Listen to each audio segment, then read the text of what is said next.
আসসালামু আলাইকুম দর্শক। মুহূর্তে মুহূর্তে আসছে ইরান এবং ইসরায়েলের যুদ্ধের সর্বশেষ আপডেট। দর্শক, সেই সব আপডেট অবশ্যই আপনাদেরকে জানাবো, সাথে ছোট ছোট বিশ্লেষণ, এবং একই সঙ্গে অনুরোধ করব যারা এখনো ভয়েস বাংলা সাবস্ক্রাইব করেননি সাবস্ক্রাইব করবেন এবং লাইক শেয়ার দিয়ে পাশে থাকবেন। কি ঘটছে ইরানে, কি ঘটছে ইসরায়েলে, তার দিকে কৌতূহল সারা বিশ্বের মানুষের, বিশেষ করে মুসলিম জনগোষ্ঠীর, যে তারা একটি ভয়ঙ্কর একটি পরিস্থিতি দেখছে মুসলিম বিশ্বের অন্যতম দেশ ইরানে, এবং ইরানের পক্ষে মুসলিম বিশ্বের মানুষ এখন একাত্তা। আজকে পরিস্থিতি যে খবরাখবর আসছে তাতে দেখা যাচ্ছে ইরান একের পর এক হামলা চালাচ্ছে, তবে অন্যদিকে ইসরায়েল হুমকি দিয়ে যাচ্ছে, বলছে যে সাদ্দামের মতো পরিণতি হবে খামেনির।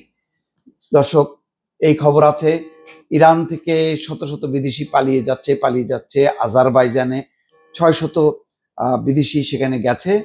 অন্যদিকে মার্কিন দূতাবাস বলছে যে মার্কিন নাগরিকদের ইসরায়েল ছেড়ে পালানোর কোনো জায়গা নেই, এমন একটি পরিস্থিতি। দর্শক, প্রথমে আসি অত্যন্ত একটি সুখবর দিয়ে, যেটি হচ্ছে ইরানের হামলায় জ্বলছে মোসাদের হেডকোয়ার্টার।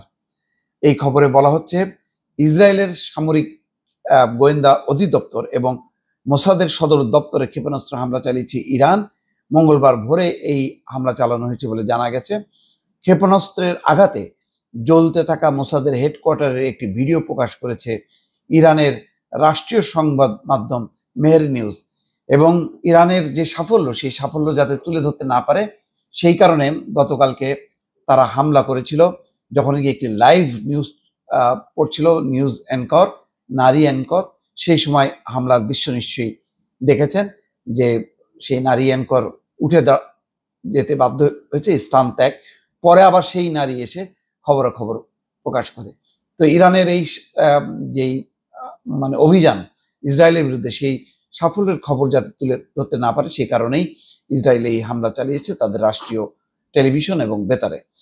ইরানের ইসলামিক রেভলিউশন গার্ড কর্পস এই হামলার কথা নিশ্চিত করেছে। এক বিবৃতিতে আইআরজিসি বলেছে তাদের অ্যারোস্পেস ফোর্স ইউনিটগুলো মোসাদের বিরুদ্ধে কার্যকর অভিযান পরিচালনা করছে। দর্শক, এই খবরের পাশাপাশি যেটি খবর, ইসরায়েলের প্রতিরক্ষা মন্ত্রী কতখানি ক্ষুব্ধ হয়েছে তারা ইসরায়েলের যেই রাজধানী তেল আবিব এবং হনুফা সহ কয়েকটি শহরের পরিণতি দেখে।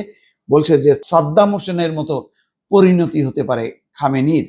ইরানের সর্বোচ্চ ধর্মীয় নেতা আয়াতুল্লাহ আলী খামেনির বিরুদ্ধে সরাসরি হুমকি উচ্চারণ করেছেন ইসরায়েলের প্রতিরক্ষা মন্ত্রী ইসরায়েল কাজ।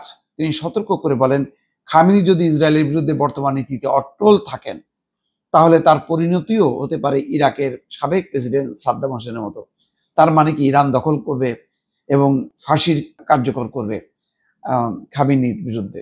এইরকমই একটি পরিস্থিতি হয়েছিল সাদ্দামের, যখন নাকি আমেরিকা ইরাক দখল করে, তারপরে তাকে ফাঁসির কাস্টে ঝুলানো হয়।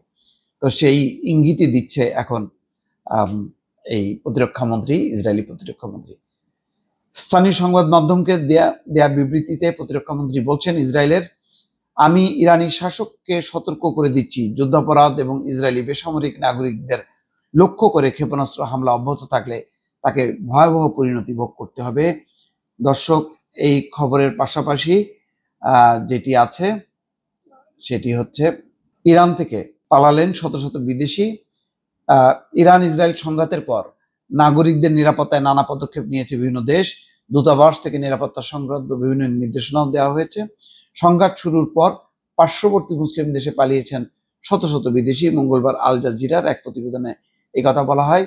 ইসরায়েলের হামলা শুরুর পর ইরান থেকে প্রতিবেশী দেশ আজারবাইজানে পালিয়ে এসছেন শত শত বিদেশি নাগরিক।